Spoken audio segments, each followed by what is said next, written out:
Bago natin umpisa ng vlog, gusto ko lang malaman nyo na hindi natin sila pagkukumparahin sa kanilang displacement, kundi pinase natin sa looks or style.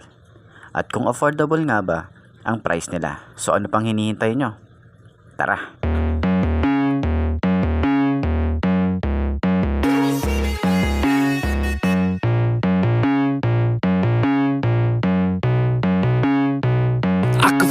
So what's up? Kamusta? Ayos ba tayo dyan? So nandito tayo ngayon sa may Mitsukushi Pulilan branch para sa update natin dito sa motor na to. Ano nga ba to? Ito yung Keyway Icon 110. Update ko nga pala kayo dahil merong bagong kulay na nilabas.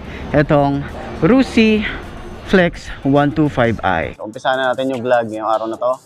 Ayos na ayos siya. The cold world try to put me on my knees, and I feel all of the pressure to provide everything. So I keep my head down, work hard and believe that tomorrow will be better. Give it time and you'll see. But there's always a new fight, always a rough night, cause it takes a few tries to get something new right. When it's been a tough life, you need a new view sight to see what to do, like to make a new. Sa kanyang handlebar or dito sa front view niya, aggressive, futuristic, maraming sharp design dito, may mga curved design, pero sana maglagay din sila rito ng brake lamp. Baba natin dito, meron pa rin tayo dito parang carbon fiber finish. Syempre, nasusubaybayan yung ating mga vlog is nakita na natin yung ilaw niya, yung high and low niya, aggressive, medyo kakaiba lang talaga yung datingan ng kanyang headlight, pero ito LED na rin yan. Yung kanyang park light LED na rin yan, LED na rin to dito, at yung kanyang signal light is LED. So halos lahat ng ilaw nito LED na.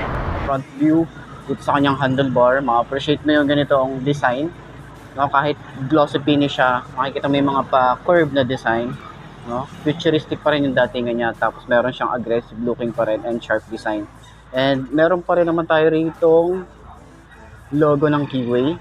Ito, ano to, hindi siya emblem, pero yung sticker niya, no, yung parang naka 3D emblem siya. And aggressive looks talaga yung kanyang front or yung kanyang headlight, no. Meron siyang split type, yung kanyang high and low ng kanyang ilaw, and then LED yan. Halos lahat ng ilaw niya is LED na.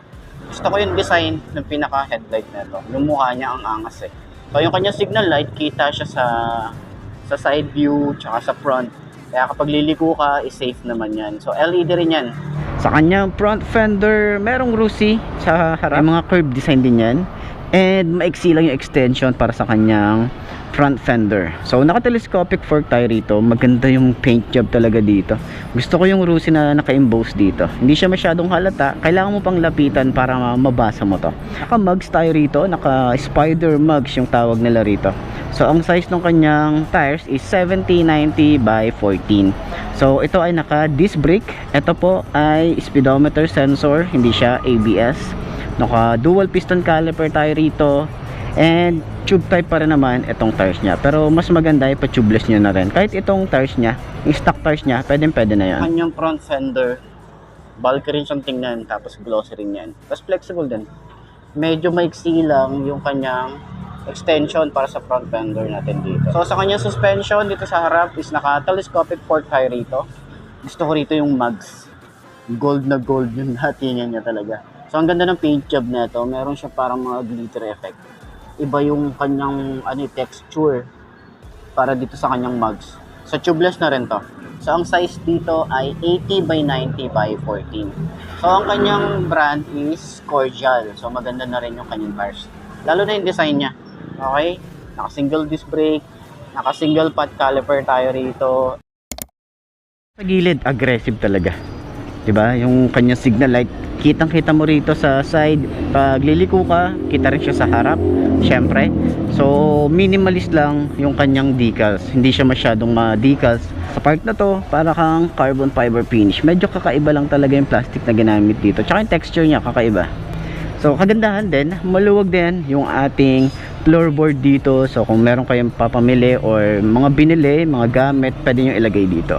Tsaka kagandahan, hindi siya masyadong madulas dahil may design siya na ganitong looks. So dito sa part na to sa ilalim, meron tayong carbon fiber finish dito. Open part to para sa airflow niya, no? Sa kanyang foot pegs, stylish din, okay?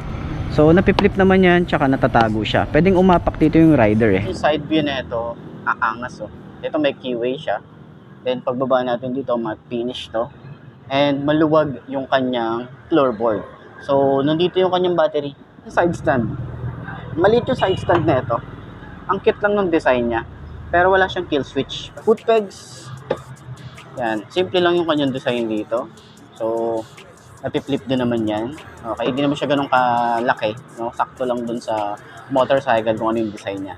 So dito sa side, kita natin yung design. Aggressive din yung looks niya dito. Futuristic din. So dito sa Flex 125 sticker yung makikita natin dito, pero sana maglagay din sila rito ng emblem na Flex. Okay na yung 125 na sticker, pero yung Flex, sana maglagay din sila ng emblem katulad nung sa Passion.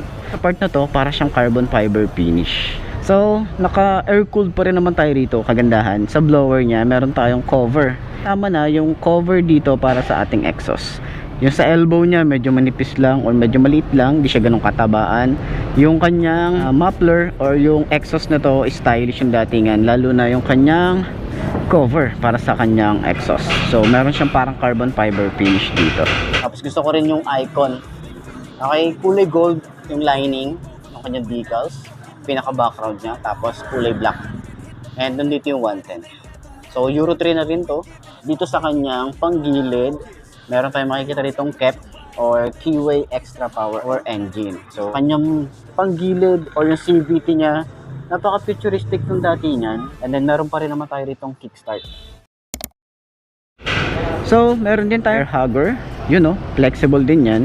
Kagandahan din, meron din tayo ritong harang na goma. Naka-mugs din tayo rito sa likod.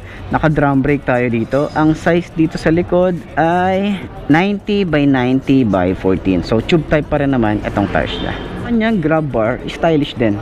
Okay, sumasabay yung pagka-stylish na ito sa kanyang tail light. So LED na rin yan halos lahat ng ilaw. Ito signal light niya, signal light, tail light, tapos meron tayong park light dito na kulay white. Meron tayong park light dito sa ilalim na kulay white din. So dito naman yung kanyang plate light, tapos stylish din yung dating ng kanyang rear fender. Di siya ganun kataba, no, saktuhan lang. Meron tayong reflector dito. Monoshock tayo rito. Okay, single shock dito sa likod, hindi siya adjustable. Naka-drum brake tayo dito sa likod at naka-tubeless na rin tayo rito. So cordial din yung kanyang tires. So ang size dito is 90 by 90 by 14. Sa kanyang grab bar, meron siyang parang carbon fiber finish dito. Yan yung design nyo. Aggressive yung looks, diba? Ganda ng design. And gusto ko rin yung taillight na ito. Napakaangas ng taillight na ito, boy. Oh, ang futuristic. Tapos LED na rin parehas. Ito yung pinaka taillight niya sa gitna. Park light dito sa gilid. Yan, may mga sharp design din siya. So yung signal light niya is same nung sa Model T. Diba? LED na rin yan. Meron tayong plate light dito, reflector, and yung lagay ng plate. Okay, tapos meron din siyang reflector. Side by side naman siya. So meron din tayo rito parang carbon fiber finish. Katulad nito, and then dito sa side na to. Dito sa likod or sa ilalim is meron tayo ritong tire hugger. Tapos meron din tayo ritong harang na goma para at least dun sa talsik ng putek. Naka monoshock, hindi siya adjustable, and dito nga rin pala binubuksan yung ating upuan, no? Pero ayan yung susi niya, mataba. Panggilid, meron pa rin naman tayong kickstart dito, yung kanyang filter, yung CVT. Okay, stylish yung datingan, maganda yung itsura dito.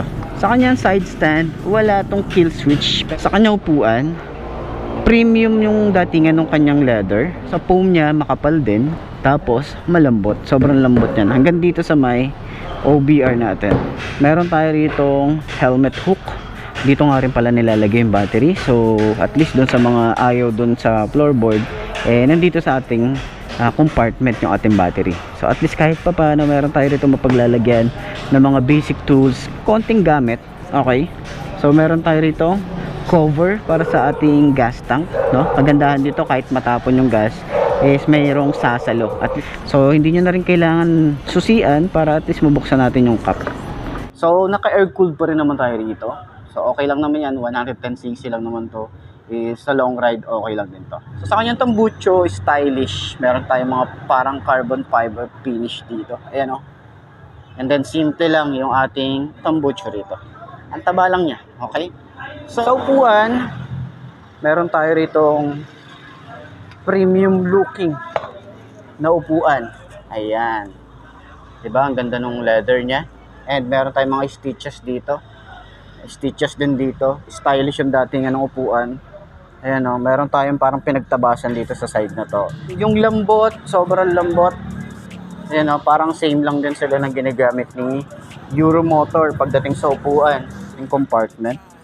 May mapaglalagyan ka pa rin naman dito para dun sa kanyang compartment. Datingan niya rito is malinis lang.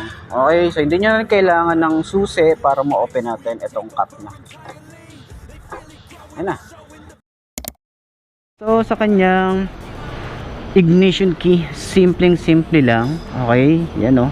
Tapos meron tayong side pocket, medyo maliit lang yung part na dito sa part na to. And meron tayong utility hook para at least dun sa mga helmet or pinapamili natin, meron tayong mapagsasabitan.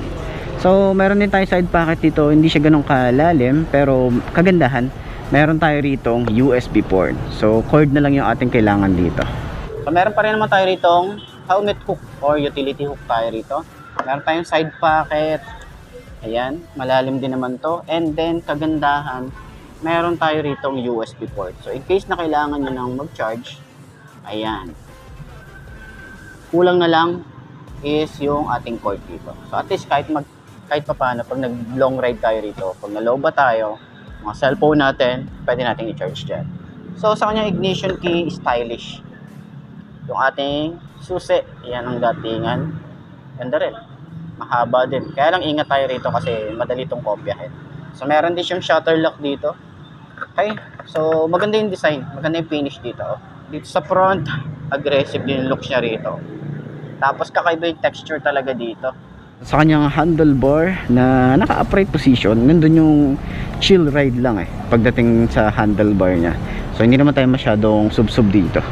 Okay, tsaka kaya to sa mga beginner, sa mga babae, sa mga lalaki, 'di ba, na mga maliliit. Nakagaya ko, 'di ba? So, sa kanyang handlebar, ayan, ganda ng style din dito. And meron siyang parang carbon fiber finish dito.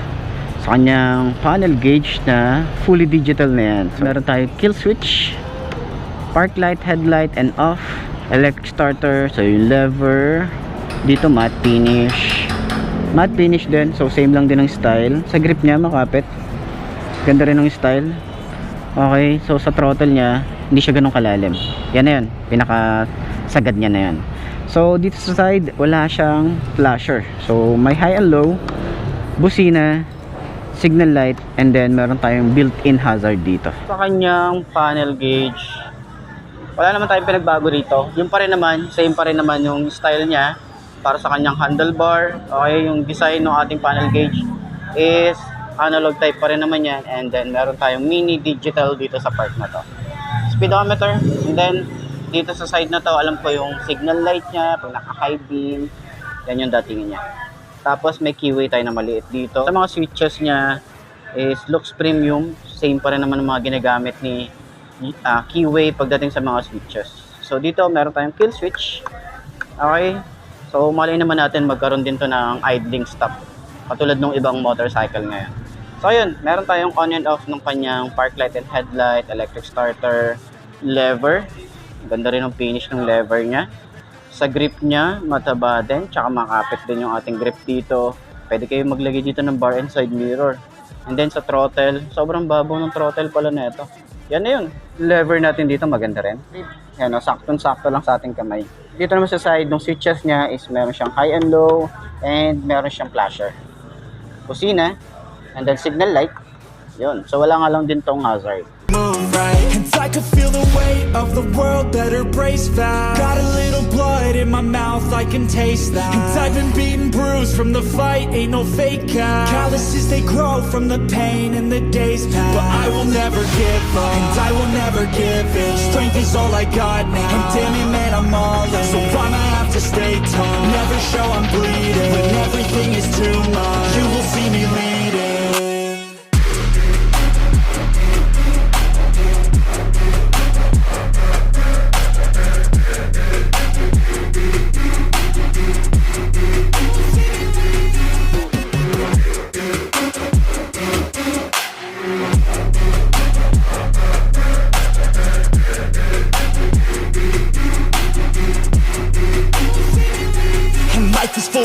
challenge, that's the only way to live. Dopamine is something that to get you have to give. In the moment it may suck, but that's the only way to win. Keep your head and chin up, take the blows and don't give in. And life will hit you so hard.